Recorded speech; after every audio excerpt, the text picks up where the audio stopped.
Hey, what's up YouTube? Welcome to another video series by Ratchets and Wrenches, and today I'm gonna start a series on how to look for and then inspect a vehicle, used car for purchase. The inspection I'm gonna make, this first video is gonna basically be a video on just basic advice and tips on how to narrow down your search and then go look at the car, which cars to actually go make an appointment and go to look at. The next two videos, they're going to be a mechanical inspection of the used car and also an inspection as to find out if there's any body damage or any frame damage to the vehicle. Looking around on YouTube, there's a good couple of videos on this subject, especially there's a couple of good videos by Eric the Car Guy, which I'm a huge fan of. But since this is kind of what I do for a living, you know, I'm a dealer, I buy and sell cars. I do mostly wholesale, which is selling to other dealers, but I do some retail as well. Like this Honda Civic back here that we did a timing belt job, I'm going to be selling that. I'm going to be retailing that, selling it to the public. But you know, just throughout the years, just looking at buying and selling so many cars, I've developed a system that has helped me narrow down my searches and helped me also inspect the cars that I want to buy. So hopefully I'll be able to pass that on to you. Something to keep in mind though is that whatever I say in this video, especially this first one, is going to apply to where I live, which is Southern California. You know, the conditions where you live might be different, you know, prices and you know, just you know, everything. Things could be slightly off. Also, I'd like to advise you, if you're spending a good chunk of money of your income or your savings on buying a used car, don't just watch these videos and then go inspect it yourself, especially if you're not a mechanic. If you're not a mechanic, you know, have it checked out by a professional, someone that's you know, does this for a living, can pick up things that you may not be able to pick up. And if you buy a car that's got some issues, then you know, you're gonna waste time and money. So first thing while looking at a car is while looking for a used car is to actually know your first know your budget, obviously, but second, actually know what the cars are worth. You know, it's a little gray market right now these days as far as the car values. It's you know, a lot of people I know go to Kelley Blue Book to look at prices for cars. My opinion, well, where I live, Kelley Blue Book is not the most accurate thing. On some cars it's accurate, but I find that NADA Guide, or NADA Guide, I don't know how it's pronounced, but it's spelled NADA guide.com. It's got a website. They have a website that you know, you can put the car's info in there, and then it's closer to the actual price you can sell the car for here in Southern California. But even that shouldn't be enough. You know, you should just take your, you know, look at Kelley Blue Book. Look at nadaguide.com, and also look at, you know, Craigslist or other websites, for example, and see what the cars are listed for, and then use a combination of those things and to come up with the value of how much a car is worth. You know, on some cars like Audi Quattros here in Southern California, Kelley Blue Book is 5,000, and you know, you can't really sell them for more than 3,000, 3,500. On the other hand, like some cars like older Ford Explorers with like 200, 2,000 miles, they sell for $2,500, but Kelley Blue Book lists them at for $1,000. So that's something you definitely wanna check out. And for this video, I'm gonna be using actually Craigslist as an example. You know, I'm sure there's other websites and other resources you can find to go find a used car for purchase. But you know, when I let's say I talk about advertisings and how to look at ads and stuff, I'm going to be using Craigslist. Well, as far as what are your options when you're looking for a used car to purchase? Well, one of your options is to go buy at a used car dealership. I personally recommend against doing that. Basically, the only time you should go buy a car at a used car dealership is that you know, you need financing, and furthermore, you have bad credit, because you know, they have their lending resources that they can get you financing. As far as, you know, as long as you have income but you have, you know, really poor credit, they'll be able to get you financing. I say that because nowadays people with decent credit and an income, they can get their own financing either through their own bank, through a credit union, online. There's all sorts of resources available, and when you get your own financing, you can just go directly to a private party seller and buy a car from them. You know, you can take them to your bank will give them a check, or just get a check from your bank for a used car purchase and give them the check and you know, buy the car. But you want to do that instead of going to a used car dealership, because at the used car dealership, not only they make money on getting you financing, there's also a big premium to be paid when you buy it from them. Like let's say this car back here, this is advertised at a deal on dealer lots from anywhere from $7,000 to $8,000. I'm selling it for cash for about $5,500. See, there's a premium there that they charge you because they know, you either don't have a choice because you have bad credit, or you don't really know much, you don't know better, and you can't get your own, you don't want to go get your own financing, and you're going there for financing. So that premium, when you get your own financing and buy it from a private party, you don't pay that premium, that $1,500 to $2,500 premium on a used car purchase. What I recommend you do is to buy cash if you can, and if not, get your own financing and buy it from a private party. Okay. There's also a third option, which is not really an option, and that is to buy a used car from a used car auction. You got to keep in mind that these public auctions, which you probably have seen, depending on where you live, I'm sure they're all over the place. They don't let you inspect the cars. You have a limited time, and the only time you can basically inspect it is when the car is passing through the auction lane. And if you've been to an auction, there's a lot of things going on. There's a lot of pressure. There's a lot of people that I see it all the time going to auctions, people that are not used to going to auctions. They're not dealers, they're not professionals. They come to the auctions. A lot of times they overpay, they overbid on the car. They get excited, they get confused. There's the auctioneer going off, there's people working the crowd, and they either miss something or they overpay. It's just not a good idea for people that are not used to going to auctions to go buy their car that they need to get around for themselves, or move their family around to go buy it at an auction. It's just not a good idea. I strongly advise against doing that. And as far as buying a car from a private party, as far as Craigslist goes, you may or may not know there is a section for sale by owner, and then the for sale by dealer. In the for sale by owner, you're gonna have to do a lot of you're gonna have to weed out a whole bunch of advertisings by either dealers or flippers. Flippers, basically what I mean, what we call them here is basically we call them curb stoners. These are people that are not licensed dealers. They go to auctions, they buy the cars, and they sell them on the street, at a corner of the street, at a mall parking lot or something like that. Just make a quick buck. For the most part, you want to avoid buying from them. Nothing against people trying to make a buck. I know people that do it myself. I used to do it, but unless someone that's flipping cars at a personal level, it's not a good idea to buy from them, because they're just in it to make a quick buck. A lot of them, I should say, don't disclose all the information you need to know. They might not fix everything they need to fix, and they're basically there to make just quick couple $100 maybe. Just want to move the car, and generally, so it's not a good idea for you to buy a car from them, even though their prices might be lower than what you might think the car is worth. Okay, and for the rest of this video, I'm gonna be giving you a lot of tips and advice as how to first spot them, and second, and how to avoid them when looking at their advertisings on Craigslist, for example. Okay, so again, if you're spending a chunk of money on a used car, I would recommend definitely getting a vehicle history report. I use Carfax, but there's other companies out there like AutoCheck and others that you may use. But I personally like Carfax. I find it gives a lot more info. There's something to be said. What doesn't get reported, it's not going to show on Carfax, obviously. So there is a chance that a car has been in an accident and the owner decided to fix it themselves. Never reported to anybody. They only had liability insurance. They never reported, and it's not going to show on Carfax. But there's all sorts of other good info on there that you can look at. You can see if it's a salvage car, salvage title or not.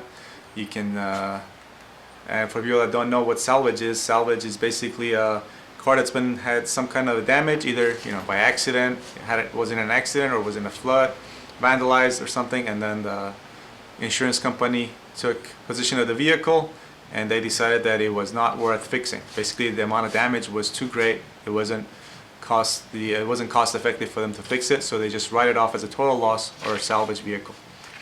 Okay, but as back to what you can tell from a Carfax, there's a Obviously, you can tell how many owners it's had, what accidents it had, how many, what kind of engine it's got, if there's any maintenance records, that if there's any maintenance done at a reputable shop or at a dealership, it usually gets reported to Carfax, so you can see those.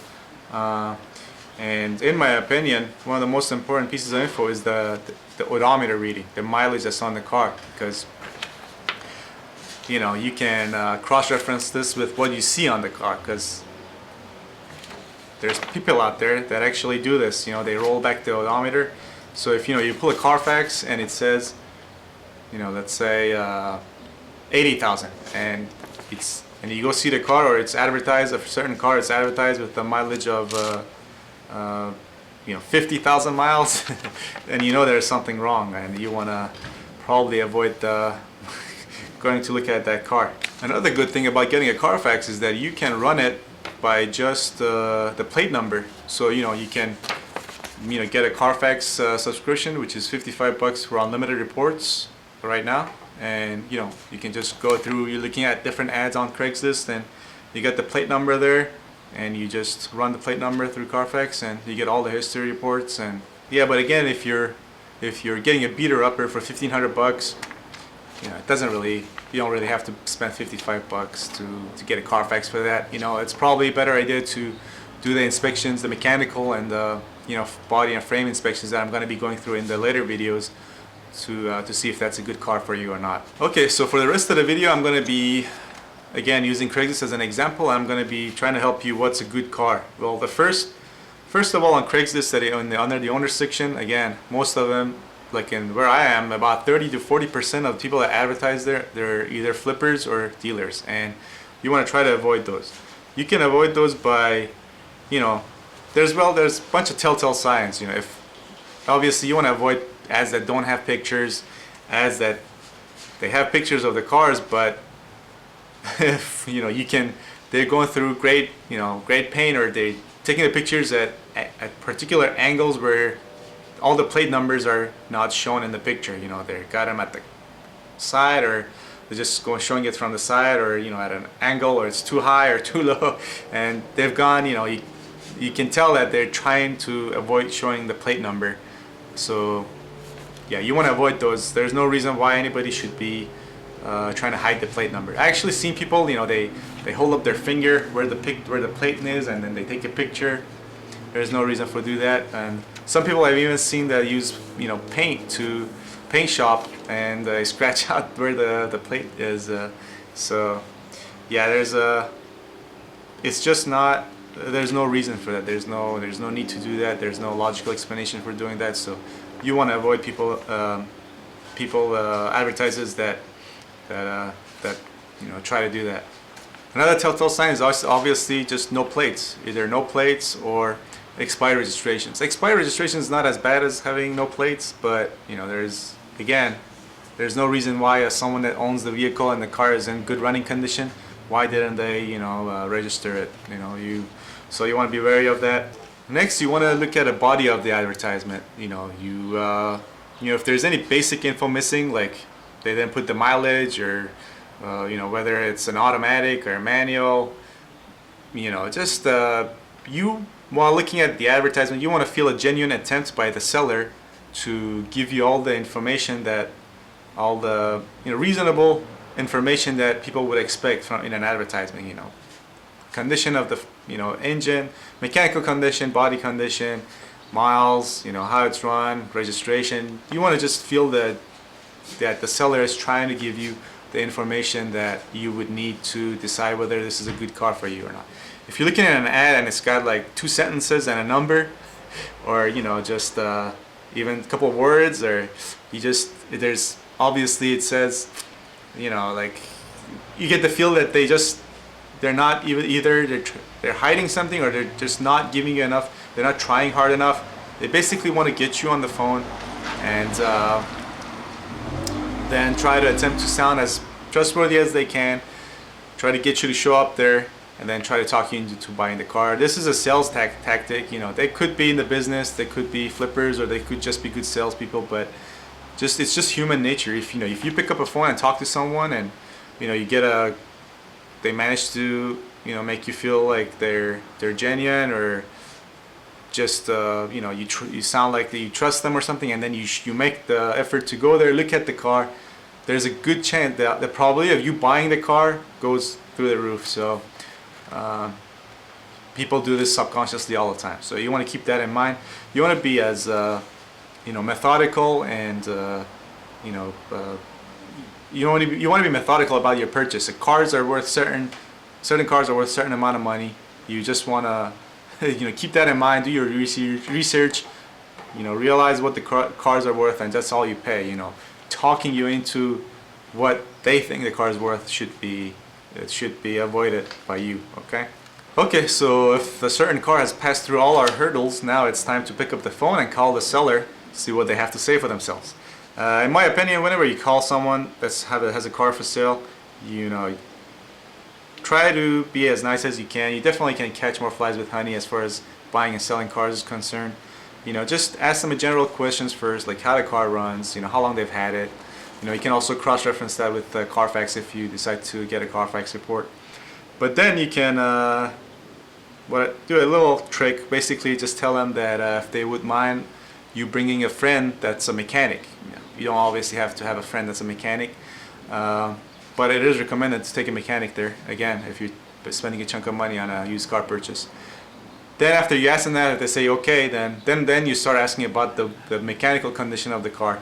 This way they're a lot more likely to give you to give you the truth about how the car runs and stuff. And you can just ask them, when was the last tune-up, when was the last major tune-up, especially if the car is equipped with the timing belt, the engine's equipped with the timing belt.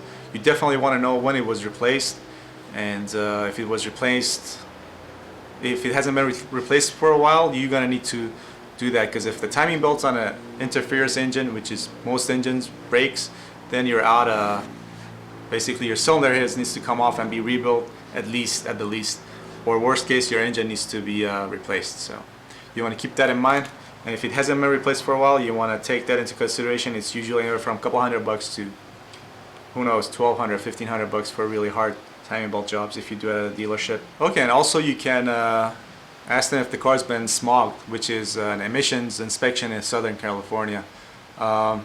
In California, it's the responsibility of the seller to smog a vehicle before they put it for sale. Good thing about getting a car inspected for emissions in where I am is that well, not only a car won't pass emissions if it's got, like, let's say a misfire, it won't pass if it's got any kind of check engine light. There's tricks that people do to turn off a check engine light, which is reset the battery, reset the computer, disconnect the battery, etc. But it's not gonna pass emissions inspection in California, because they scan your car, and the computer in your car, they scan it for doing the emissions test, and if it's been reset recently, the computer's been reset recently, it's not gonna pass inspections. Basically, when you reset a vehicle's computer, you have to drive it for a certain number of miles. Then when all the emissions components are ready, then you can take it for the smog or emissions tests. So if they're trying to be really sleazy and pull a fast one, and they reset the battery thinking they get the check engine light off, if they sell it to you without they can't sell it to you without a smog check. And if you request a smog check and they say I don't want to smog it, then that should send a red flag, and you should probably not purchase that vehicle. And yeah, if the seller has said yes to all your very reasonable requests, now it is time to actually make an appointment and go see the car. And when you go to see the car, in the next two videos, I'm gonna be going through how to mechanically inspect the car in person, and then the third video, final video, will be how to check the vehicle for any previous body or frame damage, and we go from there. So yeah, if you like what you see, please subscribe, and if you like the video, please give a thumbs up, and I'll see you at the next video. Thanks for watching.